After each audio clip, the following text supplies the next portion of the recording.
একটা ছেলে বা একটা মেয়ে যখন বড় হওয়ার জন্যে বাবা মা বাইরে থেকে যাই জিনিসের দরকার হয় সে নিয়ে এসে দেয়।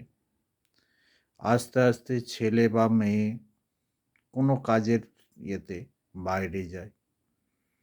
বাইরে থেকে যখন ফোন করে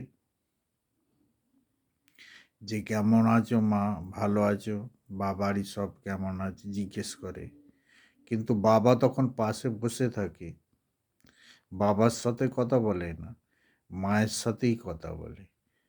বাবা তখন তার স্ত্রীকে বা ছেলেটার মাকে বলে, চিন্তা করতে হবে না, বাইরে গেছো, ভালো করে কাজ করো, উন্নতি করো,